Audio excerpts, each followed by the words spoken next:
Hello, and welcome to Monday the 15th of January 2018. I'm Doc Ian, and you're looking at a couple of very classical D&D monsters. There's an owlbear in kind of an odd pose. He's very much up on one leg, sort of, and leaping forward. And here is a griffin. I think I need to zoom out. Here we go. We can sort of get the entire griffin in one shot. It's really big. Now, there's only two models here, and you might notice my voice sounds a bit odd. These things are related. I've been a bit sick the past week. I was fine all during my vacation, and then as soon as I got back to work, apparently my coworkers were carrying a lot of bugs, and they gave some of them to me. So I've not had much energy. I've been well enough to go to work and do my job, but that drained all of my energy. And when I got back home in the evenings, all I could do was, at most, some light reading. I had no mental capacity to do something creative like paint. So, but I'm getting better. Now my head is clear. It's just my sinuses left that need fixing. But anyway, I painted these two classical D&D monsters in bones, and they turned out fine, except for one thing, which is, you'll notice, yeah, he's going to fall over after a while. And this one is sort of unbalanced. It will fall over this way. I thought I fixed this in prep by sort of bending them in the opposite direction and fixing it there, but it didn't stay that way. So I don't know. Maybe they're not 100% complete. Maybe I need to put these on larger bases. That will create some stability. I don't know. I'll do that. I won't bother doing that now. I'll do it whenever I ever get around to planning for use of these monsters in game. Let's see. Not falling over. Oh, now he fell over. Yeah, there. See, can't stand on his own one leg. But overall, I mean, a creature like this is mostly brown. I tried to find some different shades and highlights and little details to set them apart and not make them so bland and blah. Hopefully that came out somewhat. But yeah, I did get some more work done on other models. They're not finished. Let's take a look at that. Here we see what I'm working on currently. It's these little froggy dudes. For reference, I pulled out the ones I painted previously. These came with the Bones 2 Kickstarter originally.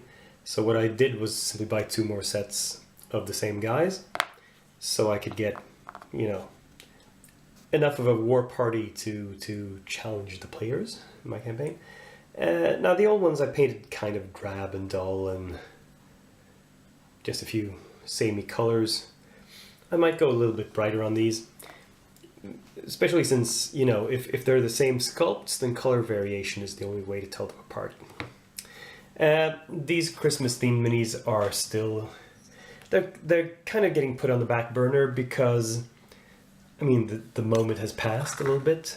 They're too late for this Christmas anyway, and I'm prioritizing stuff that I can actually use in game currently. And speaking of which, over here we have prepped all these lizard men, and these are primed and the bases have been painted a little bit, and I'm starting to apply a little bit of color to some of them, mostly to this leader type where I've undercoated all the stuff that's going to be metal. Most lizard men are low tech and don't use much metal. These Nalzur's miniatures are also getting backburnered. They're not prioritized right now. the way these lizard folk are. Again, some of these I painted previously. I didn't bring out for you to see, but I think it's these three here. I painted these same sculpts previously. These in the front row are new, and these are the two metal minis, and they're new as well. I haven't painted those before. Again, some slight variation in the colors used will just simply serve to set them apart. So I'm not going to try to match exactly what I did before. Just something in the general vicinity will be fine. And that's all the projects in the works for now.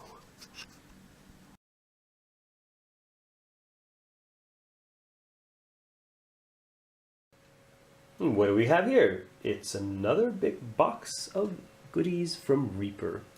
Let me unpack it and show it to you in more detail. So first things first, I got this holiday paint set, which has a number of unique colors that you can't get at any other time, except during Christmas time, from Reaper. And let me show you what it's like inside. It has these bottles in a kind of foam tray. So this is kind of useful. I could possibly use this. There's room for many more paints and other stuff as well. So this has some use beyond just being packaging. That's kind of neat. We got 2 more copies of Ametrine Earthlight. For some reason, in this packaging, she's just known as the Gnome Alchemist. There's not her actual name on it. So that's odd, but you know, I already have 2 copies of her. The Cat Dragon, so this was the 25th anniversary promotion for December. The miniature of the day when I placed this order was the Cat Dragon. Don't know if you can see, it's a kind of draconic cat sitting on a Christmas present. That's nice. What I got to fill out the order were these guys. These are all, most of these have the appellation of they're part of the slithe, which means they're sort of fishmen, sort of sea monsters, and they are for use in my current campaign because eventually the players are going to have to run into some sea monsters, which I've swiped from D&D, which are called in D&D, I can't pronounce this, Sahuagin?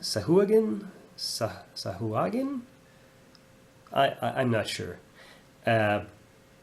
Though there is canonically an alternate name for them. It says they're called, by common folk, sea devils. That works better. I think I'm going to call them sea devils in my campaign and just forget about trying to pronounce Sahuagin or whatever. And I'm going to use these slithe as those. So this is going to be, this row here is what I'm going to start prepping next after the lizard folk. And finally, we have another stocking full of stuff. Again, 2 paints. These are the same 2 paints I got in the last box, and they come from this set. So I now have 6 bottles. No, so 3 bottles each of Golden Glow and Frosty Blue, and I'm going to get 1 more of each in my final Reaper order from December. Probably, if this trend continues. So that's a bit, oh well. What you gonna do? I got another Christmas tree ornament. I got some more candy, more bases, all round this time, thankfully. I don't really see any use for the hex bases. And some bones. Let's spread these out and see what we got. Some of these are the same as I got last time. This one I got last time as well, and this one, and this one, and this one, and I think the hag as well. The skeletons, these might be different skeletons than the one in the last package.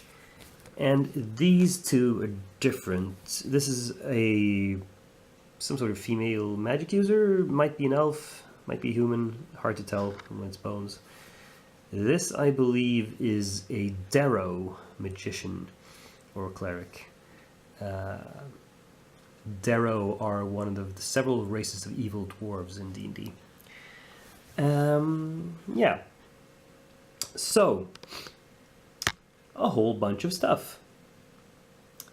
And so this shows you what I got in the mail this weekend, and also what I'm going to start prepping for painting. And that was it for this episode. So I hope you had some fun watching it. Click like, click subscribe, and I'll see you in a week. Until then, I'm Dakian, signing off.